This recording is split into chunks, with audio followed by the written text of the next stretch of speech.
usted resuelva este asunto del señorío de Jesucristo. En este programa les hablaré de el increíble poder de la autoridad del reino. Y le invito a abrir la palabra de Dios en Romanos capítulo 14. La autoridad del reino empieza cuando el rey es supremo. Todo hijo de Dios cuando nace de nuevo, nace para ganar. Dios quiere que viva con autoridad, con la autoridad del reino. El mundo, la carne, el diablo, no deben tener dominio sobre un hijo de Dios. Dios nos ha hecho reyes y sacerdotes. Y la Biblia dice, mas a Dios gracias, el cual nos lleva siempre en triunfo en Cristo Jesús. Pero no puede haber dominio ni reinado en esta vida hasta que nos sometamos a la autoridad que Dios ha puesto sobre nosotros, y esta se resume en estas dos palabras: Jesús es el Señor. Amén. Jesús es el Señor. La autoridad del reino nunca se otorga a los rebeldes, y si se rebela contra el rey, nunca conocerá la autoridad del rey en su vida. Veamos Romanos capítulo 14, empezando con el versículo 7. Dice así la palabra de Dios: porque ninguno de vosotros vive para sí y ninguno muere para sí. Esto quiere decir que no somos independientes, autónomos. Ninguno muere para sí mismo.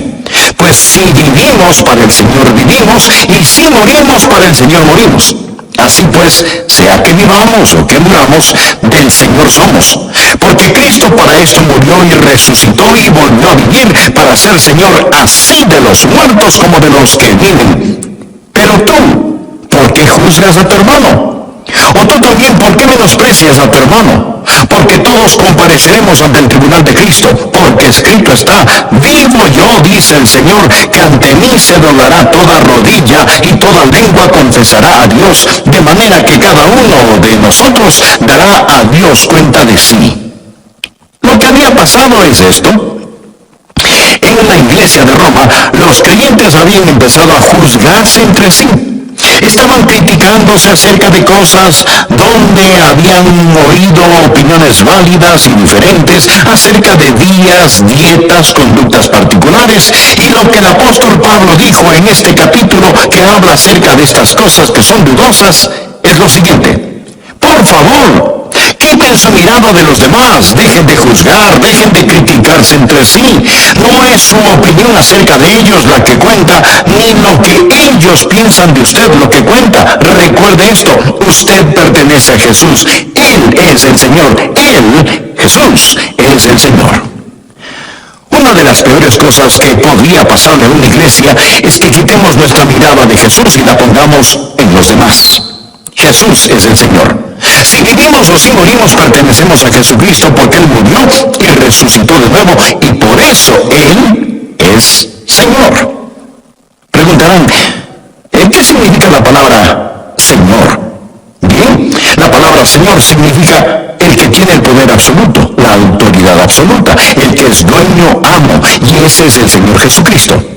Permítame decir esto: la verdad fundamental del Nuevo Testamento es que Jesucristo es Señor. Entender eso es la clave fundamental para conocer y ejercer la autoridad del reino. A Jesucristo se le llama Señor nada menos que 747 veces en el Nuevo Testamento. Y ustedes dirán, Pastor Rogers, si eso es verdad, creo que lo haré Señor. Amigos, es demasiado tarde para eso, porque Jesús ya es Señor. En Hechos capítulo 2, versículo 36 leemos: sepa pues ciertísimamente toda la casa de Israel que a este Jesús, a quien vosotros crucificasteis, Dios le ha hecho Señor y Cristo.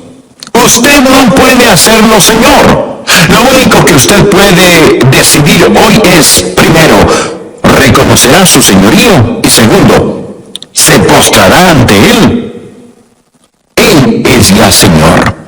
Permítame hacer dos preguntas. La primera, ¿cree que Jesucristo es Señor? Y la segunda, ¿se ha entregado usted al señorío de Jesucristo? ¿Es Él el Señor de todo lo que usted tiene y de todo lo que hace? ¿Es Él el Señor de sus pensamientos? ¿Es Él el Señor de su lengua? ¿El Señor de su tiempo? ¿El Señor de su templo? ¿El Señor de su testimonio? ¿Es en definitiva Jesucristo el Señor en su vida? pensemos en tres cosas. En primer lugar, quiero que usted piense acerca de la demanda redentora de su señorío. Anótelo, por favor. La demanda redentora de su señorío. ¿Cómo afirma que es el Señor? Porque Él murió por nosotros. Mire el versículo 9. Porque Cristo para esto murió y resucitó y volvió a vivir para ser Señor así de los muertos como de los que viven.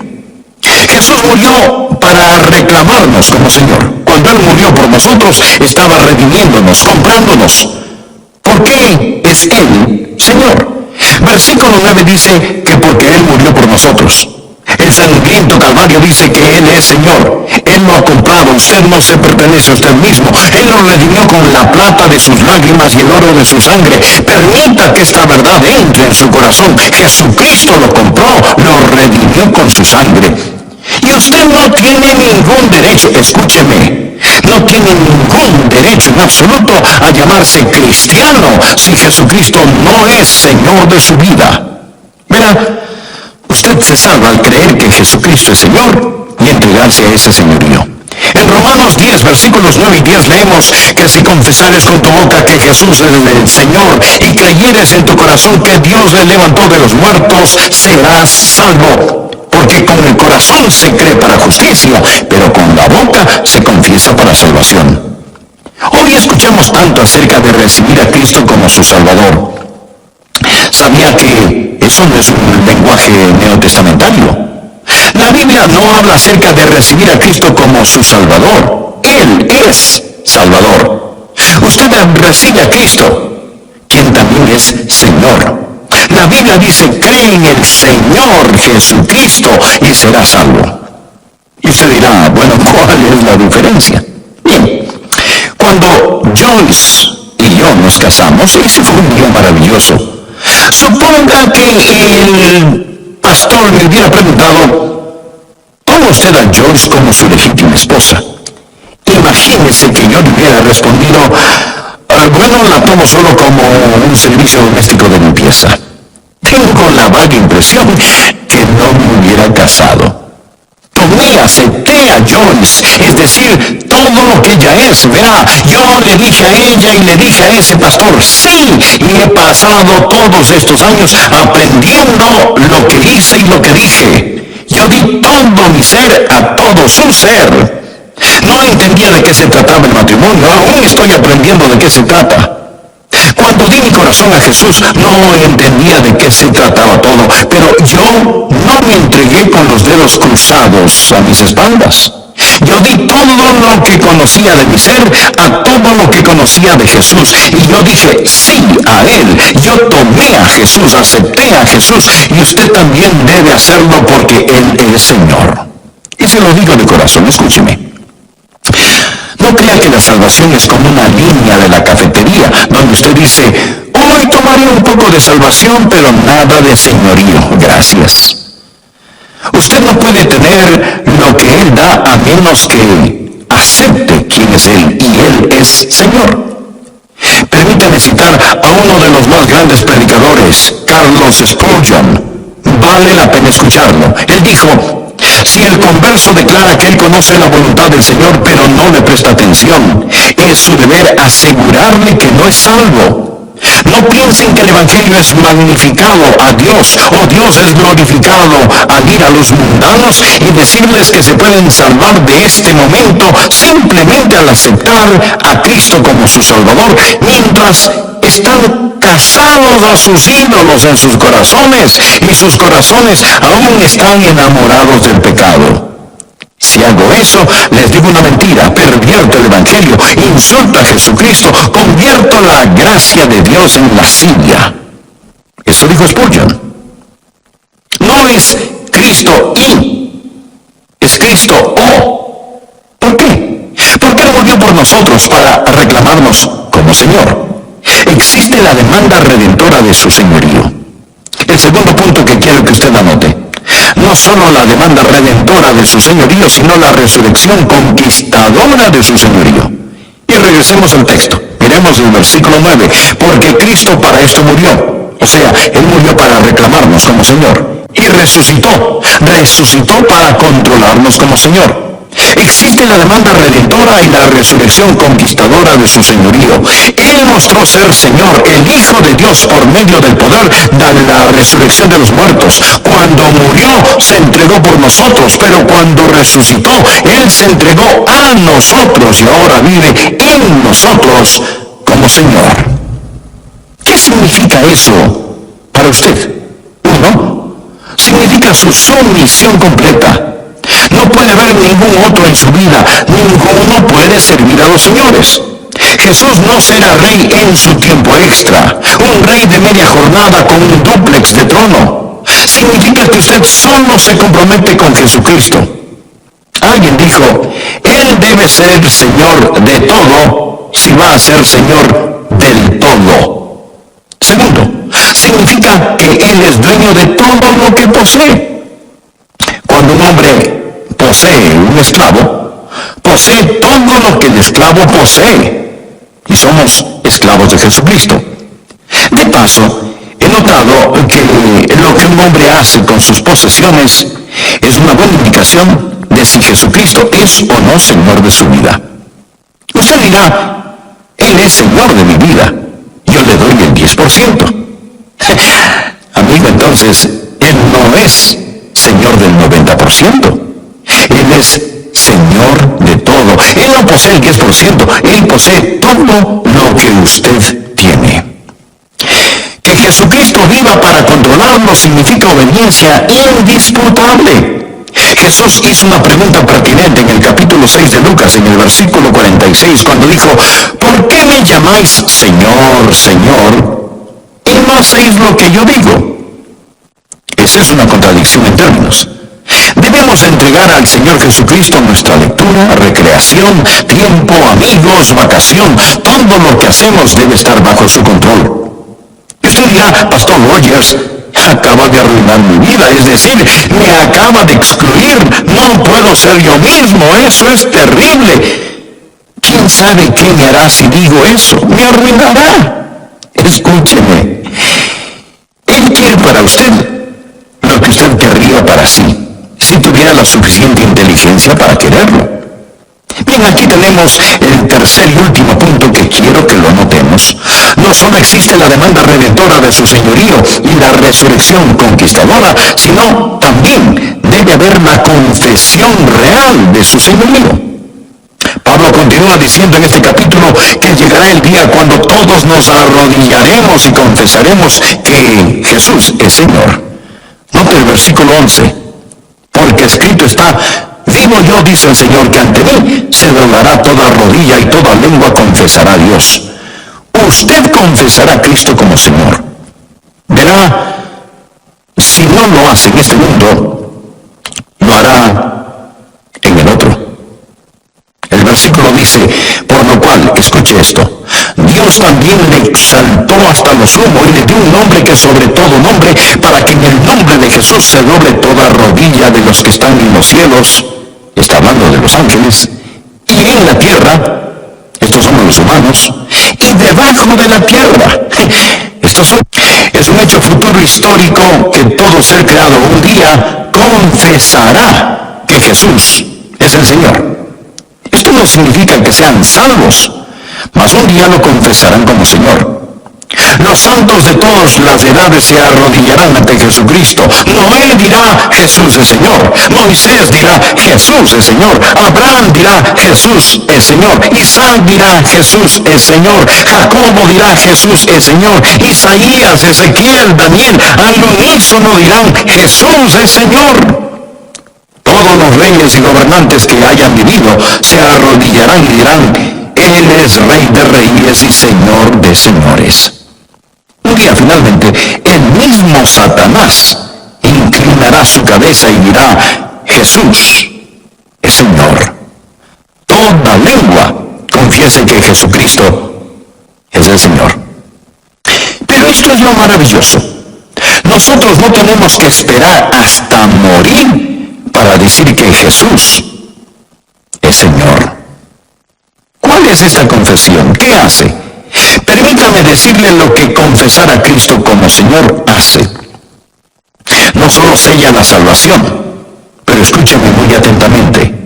La confesión del señorío de Cristo conquistará a Satanás. Satanás no quiere que lo diga y que lo crea. Cristo es Señor. La confesión y la conquista están entrelazados. Repítalo cuando Satanás lo acosa. Yo soy de mi Señor y Él es mío. Pertenezco a Jesucristo. Satanás, Cristo es Señor en mi vida. Conquista a Satanás. Le diré qué más hace. Consuela a los santos. Confirma a los santos. Cuando usted hace un hábito el confesar el señorío de Cristo, ayudará a que su fe crezca. La confesión fortalece la fe y la fe fortalece la confesión. Usted empieza algo recíproco. Verá, entre más afirmamos algo a otros, más echa raíz en nosotros. No solo le ayudará para que su fe como santo crezca, sino le ayudará para que su amor por el Señor Jesús crezca. Nosotros hablamos acerca de las cosas que amamos y las cosas de las cuales hablamos tendemos a amar. Y le diré qué más hará. No solo conquista a Satanás y da consuelo a los santos, sino que redarguye a los pecadores cuando declara que Jesucristo es Señor. ¿Sabe cuál es el problema con muchos de nosotros hoy? Que muchos de nosotros decimos, bueno, no voy a ser un ganador de almas, verbal, abierto, pero le diré qué haré. Voy a vivir de tal forma que los que ven mi vida cuando la vean quieran ser creyentes. Bien, escúcheme. Les quiero decir algo. Ellos no se salvan por su vida.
Salvan mediante la muerte de Cristo. Y a menos que usted les comparte el Evangelio, no se van a salvar. De hecho, si ellos ven su vida y no entienden y Jesús es el que me transformó y el secreto de mi vida es Jesucristo quien vive en mí, entonces, mi amigo, las personas van a reconocer sus pecados. Escuche, ¿quiere la autoridad del reino? ¿Le gustaría que Dios vierta su vida y su fuerza en usted? Permítame decirle que la autoridad del reino no es para los rebeldes. Usted nunca será algo valioso hasta que esté bajo autoridad. Usted debe estar bajo el señorío absoluto de Jesucristo. Y no se avergüence de este ni le tenga miedo. Uno de estos días toda lengua confesará, toda rodilla se doblará y confesará que Cristo es el Señor. ¿No cree que ya es tiempo de que lo confesemos?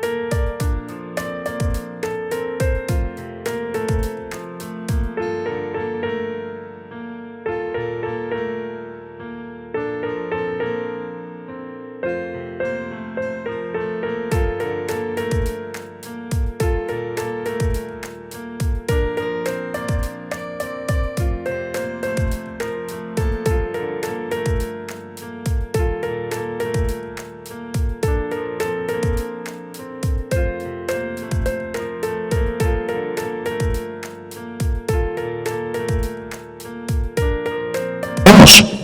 ¿No cree que es ya tiempo ahora mismo que tengamos un servicio de coronación? En este momento, en su corazón y en su vida, doble su rodilla y diga que Jesucristo es Señor. En todo corazón y en toda vida humana existe un trono. Si el yo está en el trono, Cristo aún sigue en la cruz. Si el yo está en la cruz, Cristo está en el trono. ¿No le gustaría tener un servicio de coronación hoy mismo y decir, Jesucristo es Señor de mi vida? Y cuando usted se enferme y llegue la hora de morir, cuando las escalofriantes aguas de la muerte mojen sus pies, ¿no sería maravilloso el tener la capacidad de decir, Jesucristo es Señor? Y cuando suene la trompeta y las tumbas entreguen los muertos y los cielos se abran y el Señor Jesús descienda en toda su gloria, ¿no sería maravilloso levantarse en la resurrección y decir, Jesucristo es Señor? Y cuando los redimidos de todas las edades estemos juntos alrededor de ese trono y los ángeles, los principados y los poderes se postren ante él, ¿no sería maravilloso unirse a todos esos redimidos y mirar al cielo, al que tiene las manos con las cicatrices de los clavos y confesar, Él es Señor, Él es Señor, Él ha resucitado de entre los muertos y Él es Señor? Gloria está al poderoso nombre de Jesús, que se postren los ángeles. Traigamos la diadema real y coronémosle Señor de todo. ¿Cree usted que Jesucristo es el Señor? Él es el Señor. Él murió para comprarlo con su señorío. Él resucitó para controlarlo como Señor. Y Él vive para ser coronado como Señor. Invite al Señor Jesucristo. Diga esta sencilla oración. Señor Jesús, gracias por morir en mi lugar. Creo que eres el Hijo de Dios. Creo que pagaste por mis pecados con tu sangre. Sálvame. Sé mi Señor.